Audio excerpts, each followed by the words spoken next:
नमस्कार, मैं हूं आशीष चित्रांशी और आप देख रहे हैं the news launcher. Mid day मुद्दा विद अशोक वानखेड़े। और आज बहुत कड़वी बात होगी। नरेंद्र मोदी, हमारे प्रधानमंत्री नरेंद्र मोदी इस देश को अशिक्षित, अनपढ़ और बीमार बनाना चाहते हैं। ये बात बहुत चुभेगी भाजपा के लोगों को, नेताओं को, अंधभक्तों को, आईटी सेल वालों को। लेकिन ये सच है कि हमारे माननीय प्रधानमंत्री इस देश को अनपढ़, जाहिल, अज्ञानी, अशिक्षित, बीमार बनाना चाहते हैं। हम सबूत रखेंगे आज, वीडियो सबूत से लेकर के और आंकड़े तक आपके सामने आएंगे। सबसे पहले कंट्रोल रूम भाव को जोड़िए, क्योंकि उसके बाद हम आंकड़े रखना शुरू करेंगे।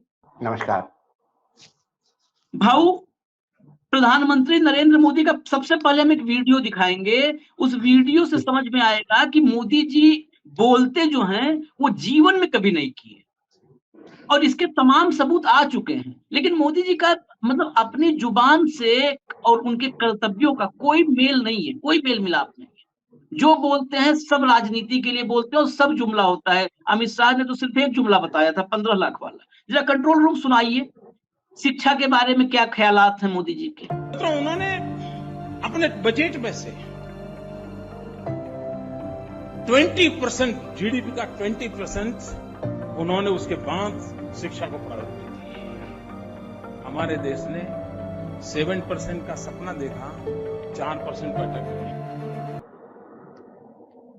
20% ये जिस देश के बारे में बता रहे हैं उस देश का हम आंकड़ा भी रखेंगे कि उसने 20% शिक्षा पर, अपने बजट का 20% शिक्षा पर दिया। हमने यानी भारत ने 7% का लक्ष्य रखा था, 4% पर अटक गए। ये हमला था कांग्रेस की अगुवाई वाले यूपीए सरकार। अब मोदी जी की सच्चाई भी सामने आनी जरूरी है। जैसे यूपीए के बारे में कहते थे कि जब रुपया गिरता है तो इज्जत गिरती है, लेकिन अब तो इज्जत बढ़ी रही है 10 साल से। मोदी जी ने ये 4% जो यूपीए 4% पे रखी थी, 10 साल में 2.5% पे ले आई। शिक्षा और स्वास्थ्य पर बहुत जरूरी है चर्चा, इस देश में कोई नहीं करना चाहता।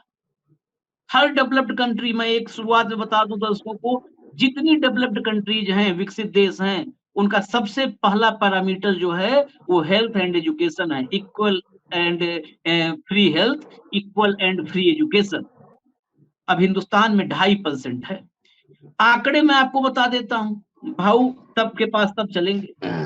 इस बजट में 1,20,627 करोड़ रुपए एजुकेशन के लिए बजट रखा गया है। बजट प्रावधान जो है 1,20,627 करोड़। ये कुल बजट का जो 48,20,512 करोड़ है, उसका मात्र 2.5% है। यूपीए सरकार में 4% था। शिक्षा और दूर होती जा रही है इस देश में। हेल्थ की भी बात कर लें, सेहत की बात, आपके बीमार रहेंगे आप तो दिन रात कम से कम धूप अगरबत्ती करेंगे, वही तो चाहते हैं। हेल्थ पर काम हो नहीं रहा। हेल्थ पर, शिक्षा से भी बुरी हालत है। 90,958 करोड़ रुपए यानी 1.88%, पूरे बजट का 1.8% इस देश के हेल्थ के लिए। यही चर्चा हमको करनी है। शुरुआत करते हैं, लेकिन उससे पहले एक आंकड़ा और रख दूं, क्योंकि आंकड़ों के आईने में जब होगा ना विश्लेषण, तब आपको समझ में आएगा, मुझे लगता है समझ में आएगा। 4 साल पहले का आंकड़ा बता रहा हूं, 2019 का। 2019 में भारत का कुल बजट 28 लाख करोड़ रुपए था, और चीन ने शिक्षा पर पता है कितना खर्च किया था? 29.5 लाख करोड़ रुपए। 29.58 लाख करोड़ रुपए। लाल लाल आंखों से डर न जाए चीन, बस इतना गौर करिएगा। भारत का कुल बजट जितना था, उससे ज्यादा एजुकेशन पर खर्च किया था चीन ने, एजुकेशन पर। अब बात करते हैं हेल्थ की। हेल्थ पे भारत ने उस समय खर्च किया था 64,999, मैंने 65,000 करोड़ रुपए। और अमेरिका ने पता है कितना खर्च किया था? 88.66 लाख करोड़ रुपए, यानी करीब करीब 150 गुना भारत के हेल्थ बजट से 150 गुना ज्यादा अमेरिका का, 250 गुना, करीब करीब 250 गुना ज्यादा हेल्थ का बजट था। भारत के एजुकेशन बजट से करीब करीब 35 गुना चीन का एजुकेशन बजट था। वाओ। लेकिन पढ़ेगा भारत, बढ़ेगा भारत, विश्वगुरु बनेगा भारत, झूठ बोलेगा भारत का प्रधानमंत्री, ताली बजाएगा भारत। कब तक ऐसे चलेगा भारत? देखिए, जब तक मोदी जी जैसे लोग सत्ता में रहेंगे, भारत ऐसा ही चलेगा। उसके पीछे एक बड़ा षड्यंत्र मैं देखता हूँ आशीष। मैं षड्यंत्र ये देखता हूँ आपको, और हो सकता है लोगों को लगेगा कि हम अति मोदी का विरोध करने के चक्कर में ये बोल रहे हैं, लेकिन ये वास्तविकता है। समय आने पे ये आपको दिखेगा। जितने लोग कुपड़ होंगे, जितने लोग बेरोजगार होंगे, उतने ही लोग मोदी जी की तालियां बजाएंगे। दो हाथ यदि काम पे लग गए और जो दिमाग लगातार काम पे लग गया, वो ना आपको सोशल मीडिया में ट्रोल करता हुआ नजर आएगा, ना इनके लिए त्रिशूल या झंडा उठा के मुर्दाबाद जिंदाबाद करने लगेगा। यदि इस देश में सभी लोग एम्प्लॉयड हो गए, तो मैं आपको बताता हूँ, कावड़ लेने वाले आपको बहुत कम मिलेंगे, और जो भी कावड़ लेने आएंगे वो अपने गाड़ी से आएंगे और तुरंत लेके जाएंगे। पैर पैर चलने वालों की तादाद बहुत कम होगी। मैं ये नहीं बोलता हूँ कि आस्था हर एक की इसमें होती है।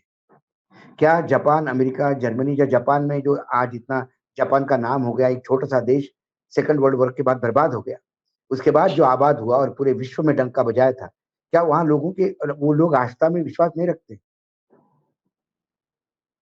देख, 365 दिन वो पूजा अर्चना में नहीं लगते, काम को पूजा मानते हैं और काम करते हैं।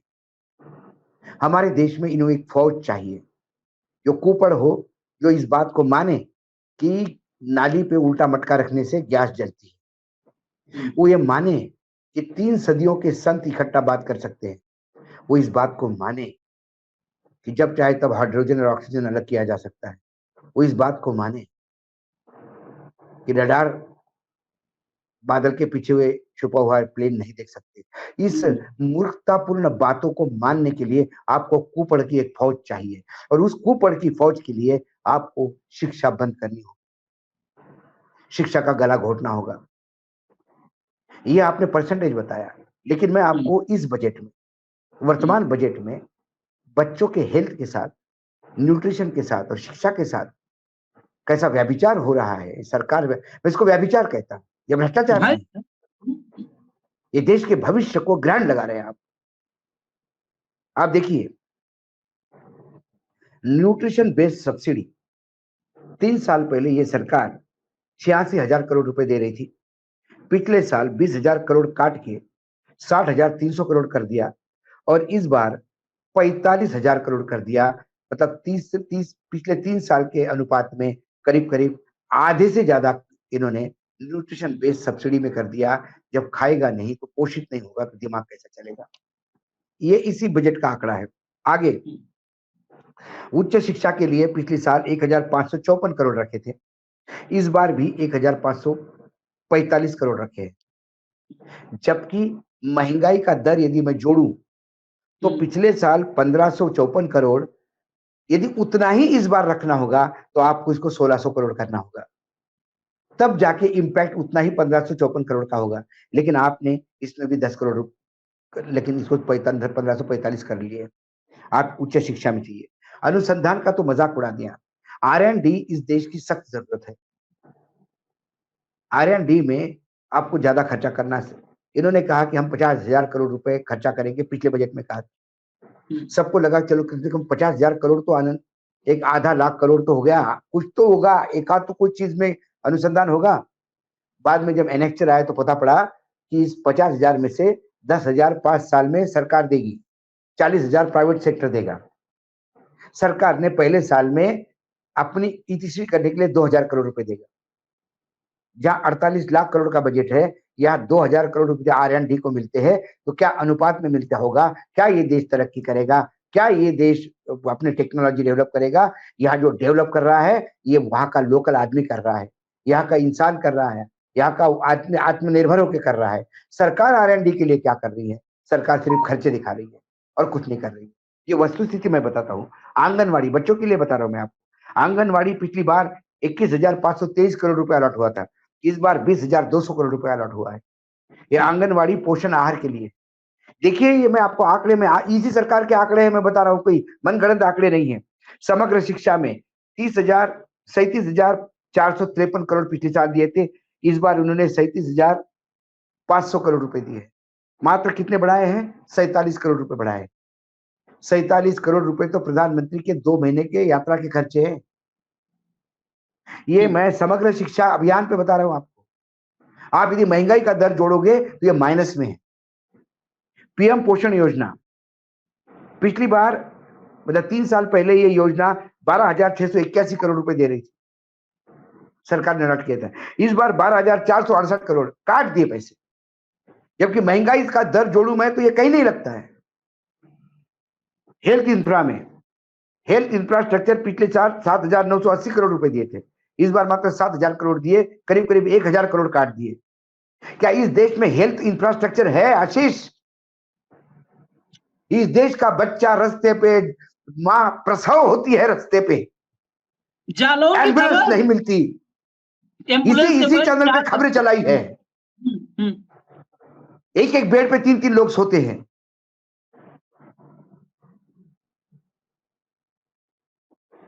आप जाके ग्रामीण क्षेत्र में देखिए क्या हाल है। आप इस स्वास्थ्य के साथ खिलवाड़ करते हैं, आप बच्चों की शिक्षा के साथ। निर्मला सीतारामन जी ने 2 मिनट भाषण में आपने दिए कि बच्चे उच्च शिक्षा लेना चाहते हैं और education loan is a priority. सरकार 3% वहन करेगी, साल में 1 लाख बच्चों का इसका फायदा होगा। हर साल 2.5 करोड़ बच्चे एडमिशन लेते हैं, उसमें से 1 करोड़ बच्चे लोन लेते हैं। उन 1 करोड़ बच्चे में से 1 लाख बच्चों को आप यदि करने जा रहे हो, और बजट अलॉकेशन कितना है इसके लिए? 300 करोड़ रुपए। 48 लाख करोड़ के बजट में बच्चों के एजुकेशन के लिए जितने में आपने बोला है 2.5 मिनट, अरे 2.5% भी दे देते। आपने 300 करोड़ दिए, लोग तालियां बजा रहे हैं। तो क्या होगा? Education loan.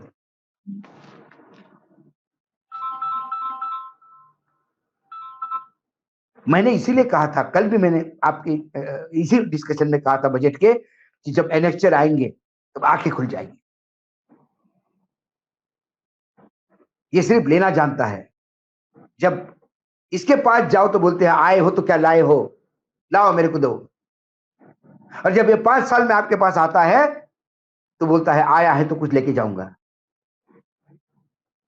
ये सिर्फ इनकमिंग है, ये आउटगोइंग नहीं है।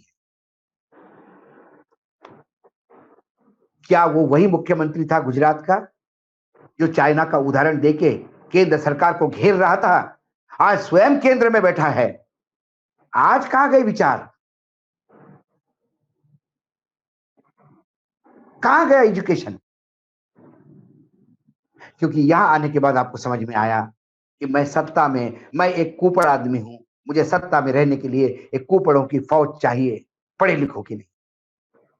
तो सबसे पहले शिक्षा का गला घोटो, स्वास्थ्य कंट्रोल करो, दिमागी रूप से पैदल बना दो।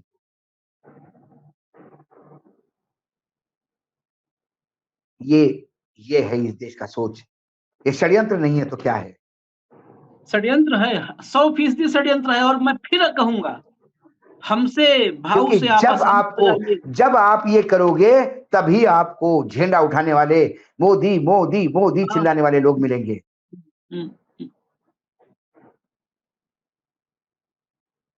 नहीं, एक बात, इसके मतलब अगले स्टेप पे और चलते हैं, इसी हेल्थ और एजुकेशन पर। मैंने शुरू में कहा था, इस दुनिया के कहीं पर भी आप लोग जाइए, पढ़िए, बेसिकली व्हाट्सएप यूनिवर्सिटी से बाहर निकलिए। इस देश ने एक ऐसा ये शिक्षा पे क्यों बजट कम हो रहा है? बड़ा कड़वा तंज है, लेकिन ये सच है। कैम्ब्रिज, ऑक्सफोर्ड, ये नालंदा और राजगीर का दिखावा क्यों? व्हाट्सएप यूनिवर्सिटी खुल गया है। झूठ, जहां पर झूठ के सारे चैप्टर्स हैं, सबको उसमें पढ़ाना।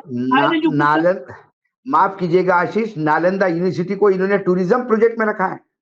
हाँ, टूरिज्म में रखा। नालंदा टूरिज्म में के लिए कर रहे हो? अरे नालंदा टूरिस्ट सेंटर नहीं था, नालंदा विश्व का सबसे बड़ा एजुकेशन सेंटर था, विश्व से लोग पढ़ने आते थे उसको। उसकी एजुकेशन का लेवल, उस नालंदा को रिवाइव करना है तो नालंदा को उस स्टैंडर्ड बना दो कि विश्व का स्कॉलर पढ़ने नालंदा में आए। आप सैलानियों को लेके जाना चाहते हो, फिर क्या बेचोगे? कभी धर्म बेचते हो, कभी अपनी विरासत बेचते हो। बाप दादा ने कमाई हुई दौलत बेच बेच के खाते हो, यही कर रहे हो आप। शर्म आती है कि नालंदा को टूरिस्ट डेस्टिनेशन बना रहे हैं। अरे जिसको एजुकेशन हब बनाना चाहिए था उसे टूरिस्ट डेस्टिनेशन बना रहे हो। टूरिज्म के नाम पे आप क्या क्या लेके आए हो? आपको सिर्फ भगवान के कॉरिडोर दिखते हैं, विष्णुपथ कॉरिडोर, जैन कॉरिडोर। यह है टूरिज्म डेवलपमेंट। और ये आदमी जब मुख्यमंत्री था तब टूरिज्म कितना पैसा देता है ज्ञान देता था दुनिया को। वो एक और मुखौड़ा था, क्योंकि आपको इस चेयर पे आना था। अब लोगों को लगा ये 20% चीन जैसा यहाँ एजुकेशन पे खर्चा करेगा, हेल्थ पे खर्चा करेगा, ये टूरिज्म को डेवलप करेगा। ये क्या कर रहा है? मंदिर को कॉरिडोर बना रहा है। जाओ पैसा दो, दान दो, पूजा करो, अर्चना करो, घर जाओ, झंडा उठाओ, मोदी मोदी करो। कोई शिक्षा लेने की जरूरत नहीं है।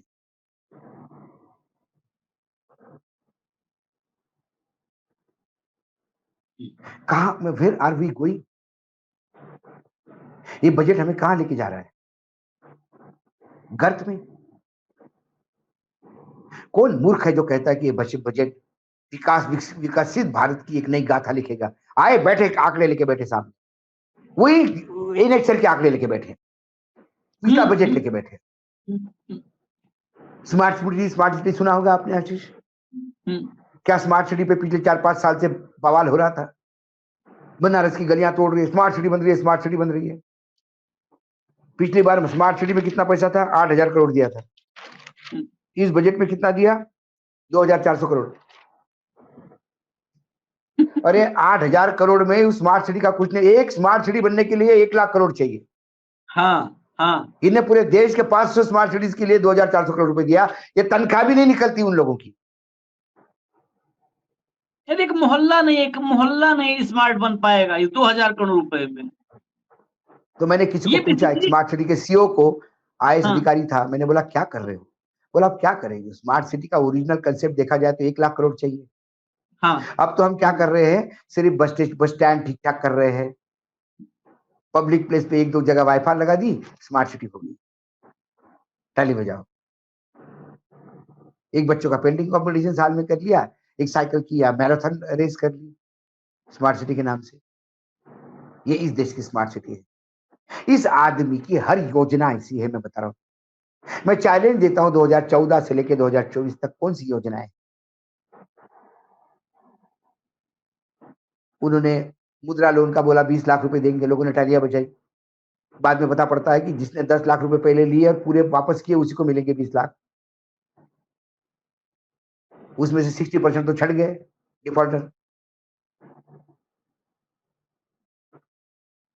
यदि जितना मुद्रा लोन बटा और उसका सही उपयोग हुआ तो इस देश में क्रांति होनी चाहिए। पता नहीं कैसा कुआं है, आवाज ही नहीं आती है। पैसा डालो, आवाज ही नहीं आती है। कहीं तो कोई तल होगा या गिरने पे खन्न करके आवाज आएगी। 10 साल हो गए मोदी जी पैसा डाल रहे, पता नहीं डाल रहे कि जादूगर जैसा ट्रिक कर रहे, डालने का नाटक कर रहे।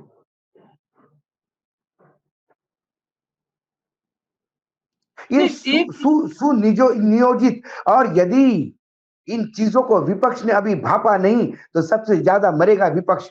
देखिए, एक भारतीय होने के नाते मौत निश्चित है। जिस नेता ने अभिभावक ने मेरे 200 लाख करोड़ से ज्यादा कर्जा इस देश पे लोगों को रख दिया। हर आदमी पे 1-1.5 लाख करोड़ का कर्जा है, 1-1.5 लाख रुपए का कर्जा आता है पर पर्सन। दबा तो वैसे ही रखा है मुझे। मेरे देश की कमाई क्या है इस बार? मेरे देश की कमाई टोटल 31,29,000 करोड़ है। उसमें से 11,62,000 करोड़ मैं सिर्फ ब्याज के लिए दे रहा हूं। जिस घर की कमाई में से, जिस घर की कमाई से 35 लाख करोड़, 35%, जिस घर की कमाई से 35% ब्याज अदायगी में जाता है, वो कर्जदारों का घर है, वो विकास नहीं कर सकता। मेरी कमाई 31 लाख करोड़ की है, मेरे खर्चे 48 लाख करोड़ के हैं, मोटे मोटे तौर पे बता रहा हूं मैं, और मेरा घाटा 12 लाख करोड़ का है। यदि इन महामहियों मैंने कर्जा नहीं लिया होता तो ये जो 11,62,000 मैं जो ब्याज दे रहा हूं, वही मेरा घाटा पूर्ति करता। आज क्रूड की ऑयल क्या है, आज का रेट क्रूड का ऑयल का फिर टूटा इंटरनेशनल मार्केट। उस हिसाब से मेरा पेट्रोल और डीजल 8 रुपए आज ही कम हो सकता है लीटर, आज ही, लेकिन नहीं होगा, क्योंकि क्या बताया जाता है, ऐसे कई अंधभक्त मिलते हैं, 500 रुपए लीटर भी पेट्रोल लूंगा, 500 रुपए लीटर डीजल दूंगा, लेकिन मोदी जी का साथ दूंगा, क्योंकि इसी पैसे से देश की सुरक्षा के लिए पैसा जाता है, सैनिकों के साधन आते हैं, शस्त्र खरीदे जाते हैं, देश की सीमाएं सुरक्षित रहती है। लो सुरक्षा, पिछली बार डिफेंस को 4,55,000 करोड़ दिया था, इस बार 4,54,000 करोड़ दिया, 1,000 करोड़ उसमें भी मार दिया।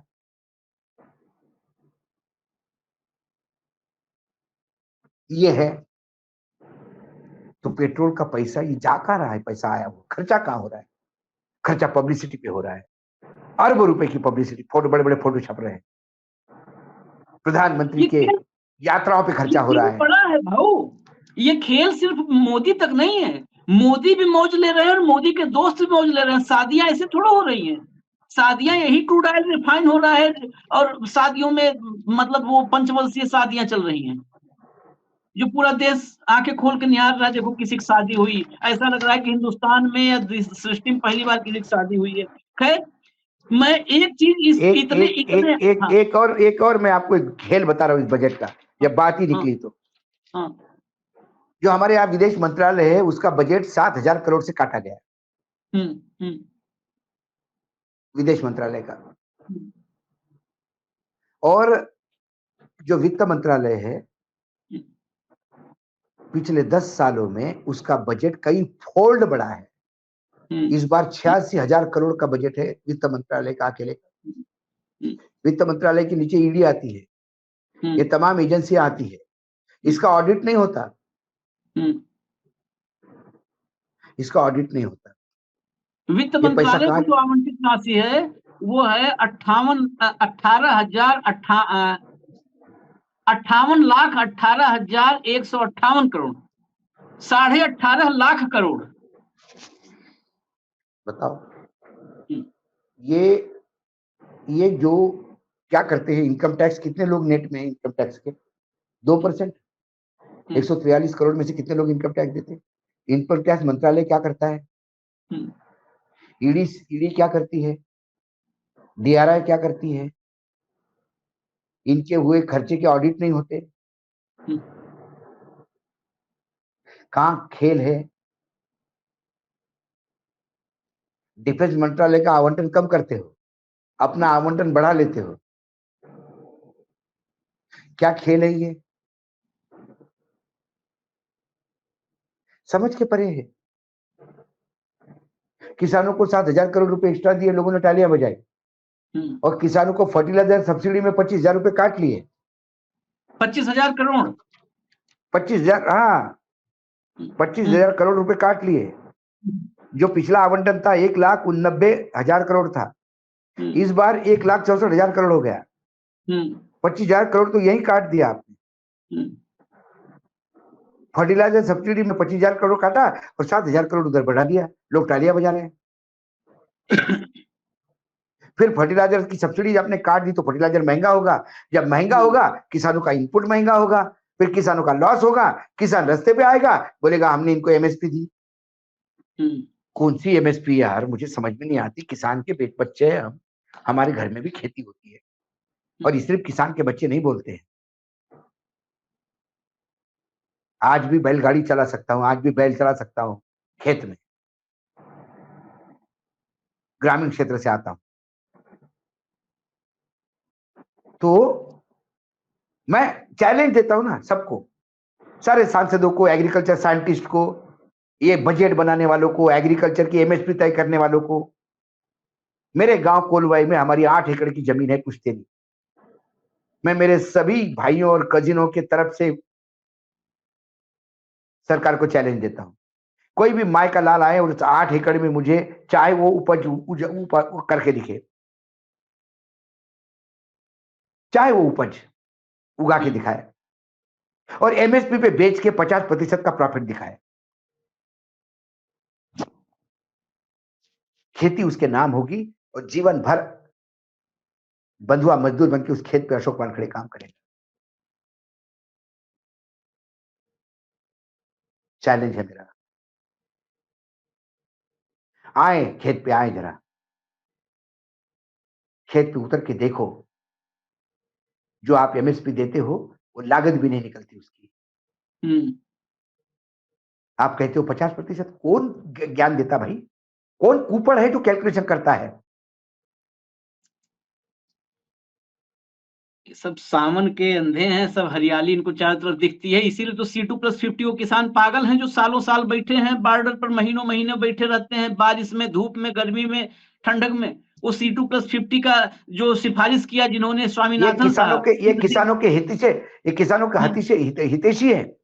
अरे इस बार अभी 3-4 महीने पहले की बात है आशीष, सोयाबीन लोगों ने घर पे रखा था 1.5 साल से। कीमतें बढ़ेगी, क्योंकि सोयाबीन की कीमतें बहुत कम थी। जब सोयाबीन की कीमतें मार्केट में बढ़ने लगी और लोगों, किसान को लगा कि भाई 1.5 साल मैंने घर में रखा सोयाबीन, अब घर में कुछ पैसा आएगा, 5% का प्रॉफिट मिलेगा। जब किसान मार्केट में सोयाबीन लेके उतरने ही वाला था, सोयाबीन इंपोर्ट का परमिशन दे दिया। क्योंकि सोयाबीन के तेल के प्लांट किसके है? अडानी अंबानी के। मतलब इन्हीं टाइप के लोगों के, अंबानी के है कि नहीं पता नहीं, लेकिन अडानी जी का तो है, अडानी का है। हाँ, धड़ करके मार्केट में प्राइसेस गिर गए नीचे। किसान प्याज फेंक देता है खेत में, लेकिन निर्यात का परमिशन नहीं देती। और जब गुजरात में इनको कुछ किसानों को देना था, तो गुजरात का इन्होंने महाराष्ट्र के चुनाव के बीच में गुजरात को परमिशन दे दी एक्सपोर्ट करने की। जब महाराष्ट्र में चिल्लाचोट होने लगी, तो फिर महाराष्ट्र को इन्होंने 10,000 टन आप भी बेचो। अरे जहां 5 लाख टन पड़ा हुआ है, वहां 10,000 रुपए का काम, 10,000 टन जीरा। वो भी प्याज बेच निर्यात करने वाला कौन? यही सेठ लोग जिनके बड़े बड़े वेयर हाउसेस है, जिन्होंने पहले 50 पैसे पर किलो पे खरीद रखा है।